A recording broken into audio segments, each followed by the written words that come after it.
சின்ன பையன் பேசுனது நான் கேட்டேன். அந்த குழந்தையோட பேச்சு மனசு ஏதோ செஞ்சிருச்சு.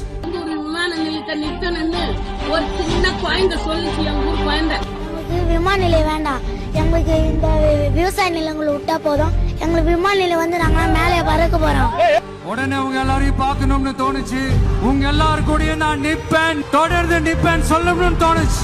இந்த ஊரை நீங்க தான் காப்பாற்றி தரணும். எங்க பள்ளி, நாங்க படிக்கிற பள்ளிலாம் கூட நீங்க தான் காப்பாற்றி தரணும் சொன்னோம். குழந்தை சொன்னதை மனசுல வச்சு அவரு ஆட்சி வந்து எங்களுக்கு நல்லது செய்யும். ஏற்கனவே நான் உறுதி அளித்தவாறு பரந்தூரில் புதிய விமான நிலையம் அமைக்க மேற்கொண்ட நடவடிக்கைகள் இந்த அரசால் கைவிடப்படும்.